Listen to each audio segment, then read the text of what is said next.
Hello, everybody. I'm Matthew Bruni here for Inside the Red Raider, covering Texas Tech for 24/7 Sports.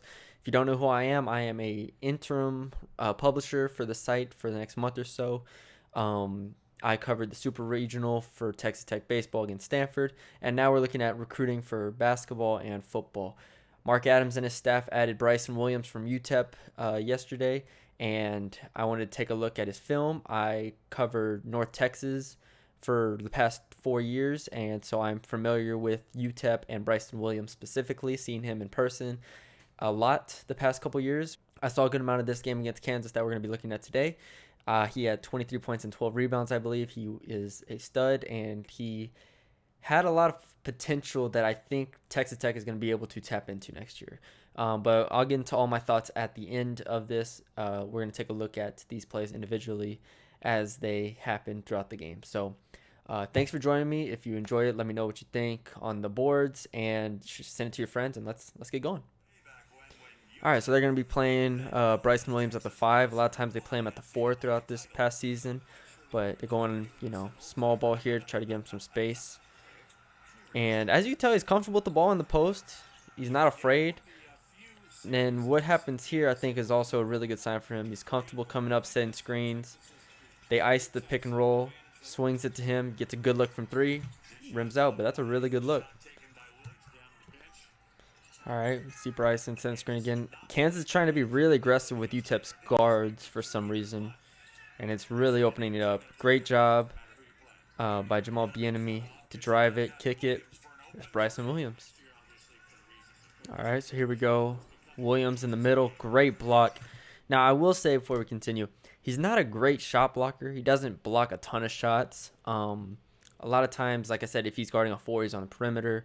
But here against Kansas, they have him at the 5. They have him clogging up the paint. He's capable of blocking shots. He just didn't do it much at UTEP. I believe he was only at 0.5 blocks per game. But he gets one here, really nice, shows his athleticism, shows his length. And they come down the offensive end and set up here. Let's see what they get. Setting a cross screen for Williams every time here.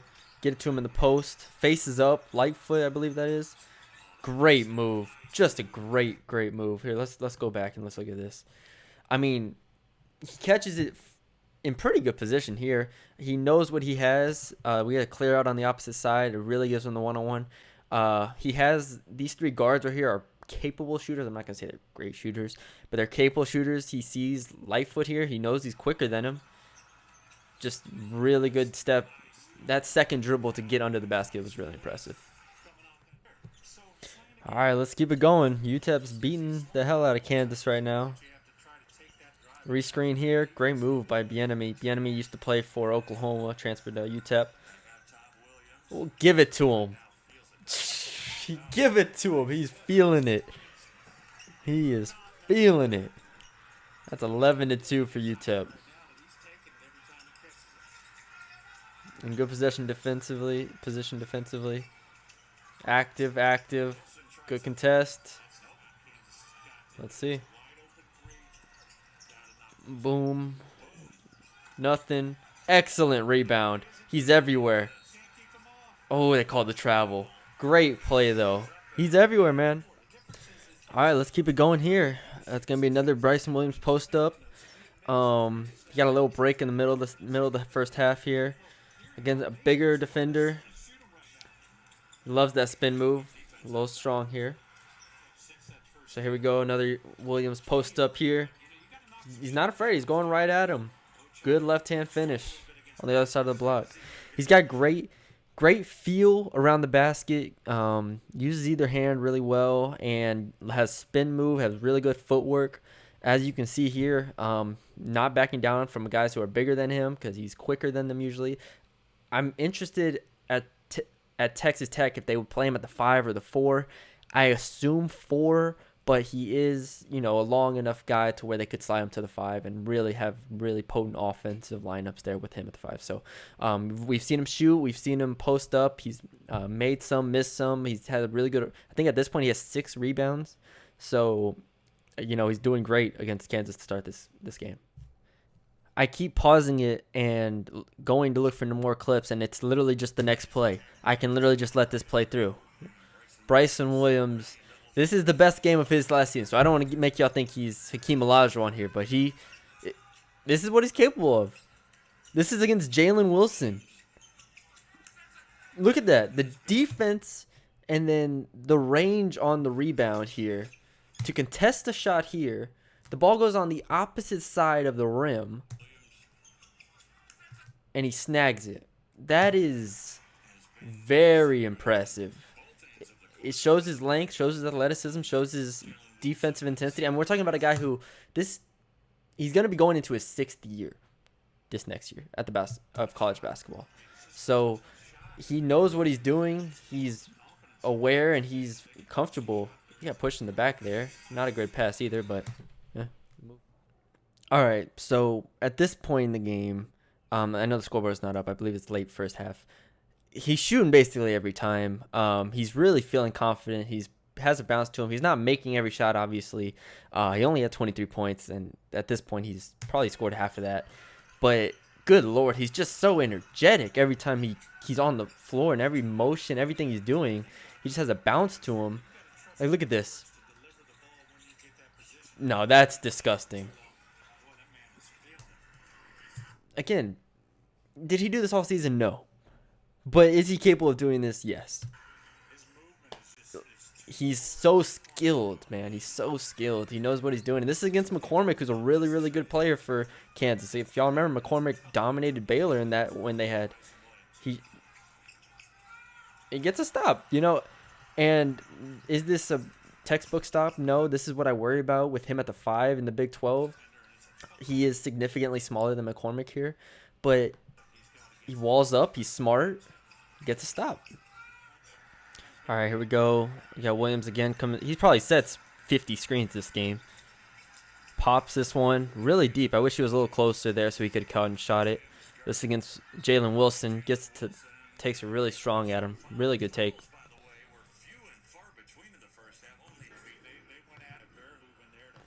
Let's get to the free throws. Oh, yeah. Also, he's like an 84% free throw shooter.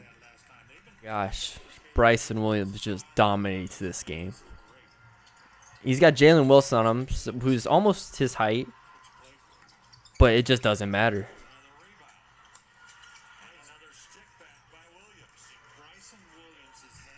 You can't you can't put Jalen Wilson on. You gotta put McCormick on him if anything here, because he's just dominating this basketball game.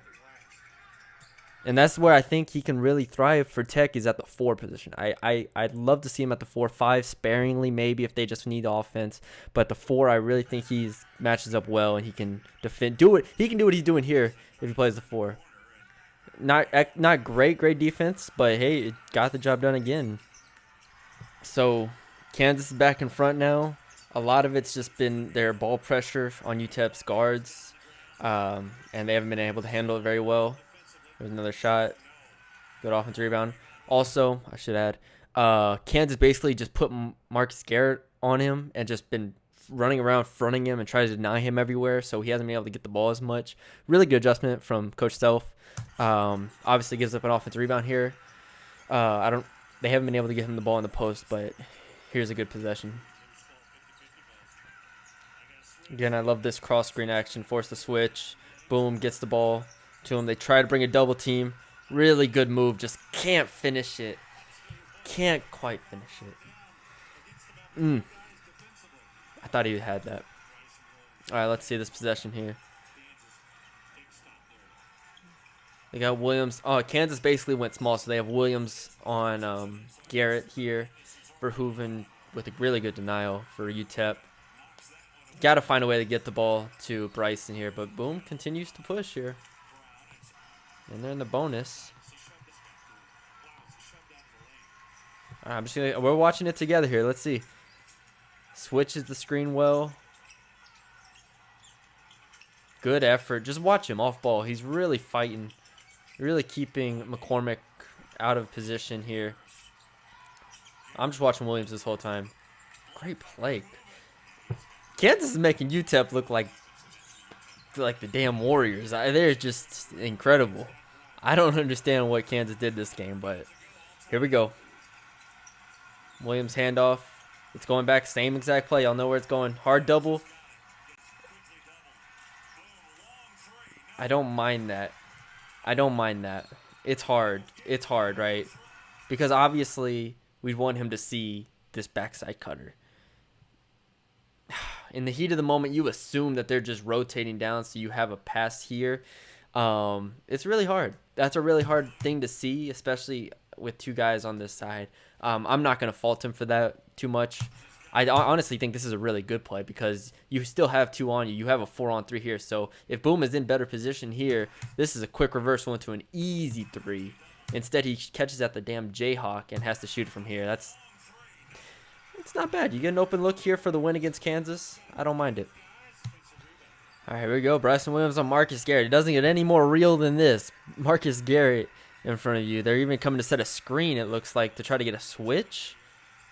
It's a rub screen, which gave Garrett just enough. Just enough. This rub screen doesn't look like it's a lot, but see, he opens his stance here, right? He opens his stance here to take on the screen to try to get over the top of it, assuming, or even switch it, depending on what Bieniemy has to do here. This little rub action just gives him just a step, because look, just a step back, and now Garrett has a step on it. I still think he recovers really well here. If he didn't have that, take that pause, just a half-second pause, he would be in position, but instead he gets a layup here. Good take by Garrett. Really nicely done by Coach Self, man. Believe it or not, he's a good coach. And the damn guards for UTEP just frustrate me. Like, where are you going? Like, he has no numbers here. You just dribble into. Sorry, this is not about UTEP's struggles. This is about Bryson. So there you have it. There's the final. Kansas ends up defeating UTEP 67-62. I know that's not what this video is about, but there it is. This was a fill-in game for COVID cancellations. Both teams had their conference games canceled, so they decided to play each other. And obviously UTEP came out and was just super duper energetic the entire game. Like they played really hard, they played really fast, they played with really good tempo, and Kansas had to turn up the pressure in the end to get the win. As far as Bryson Williams goes, he had 23 points, 12 boards, 4 fouls. He went 9 of 19 from the field. I know it doesn't seem like that because I didn't show a lot of the misses, but because a lot of the misses were the same as the makes. You know, he was getting good looks pretty much the whole game. He had really good energy throughout the entire. He played probably 30 plus minutes this game. And he gave problems to McCormick when he was guarding him, gave problems to Jalen Wilson when he was guarding him. Again, they had to put Marcus Garrett on him at the end to just deny him the ball. And he was creating good looks for his teammates. Now, I don't want Texas Tech fans watching this to be like, oh my gosh, we just got a potential, first team all conference type player here. Now he's very talented. He's very good, as you can tell, but this is not what he did the entire season. He averaged 15 a game for this team. 2 years ago, he averaged 18 a game. So he's obviously very good, but this is the best game of his college career. Pretty cut and dry. This is the best game of his collegiate career. I've seen him play a lot. I'd never seen him play with this type of balance, this type of energy. And he shot the ball really well this game from three. Even his misses were close. But sometimes in this past season, his misses were not close. He was bricking shots. He's airballed shots. He is a really good free throw shooter that is consistent, but sometimes his decision making struggles. He can turn the ball over. His rebounding can wax and wane. His effort on defense can come and go. So it's just, it's a process with him. I think he's going to be really excited to play at Texas Tech, and maybe we'll get more of these type of performances. But at UTEP last year, this wasn't the norm for him. So I don't want to get anyone's hopes up or, lie to anyone. And so if he comes out next year and ends up playing, not to y'all standards, you blame it on me, which you still can because I put this video together. But he's a very good player, and he's a versatile player that I think is really going to help Texas Tech in the end. And Joe Yeager wrote a really good story on him as well on the site, so check that out if you haven't already. He breaks it down in really good detail. Y'all should be excited. He's a really fun player to watch, and I'm excited to see what he does in a Red Raider uniform. So if you enjoyed the video, be sure to leave a thumbs up. You don't have to subscribe because this is just my regular channel. I upload just whatever I'm working on. But if you do enjoy it, leave a comment on the board. Let me know what you think. And yeah, thanks for joining me, and I'll talk to y'all later.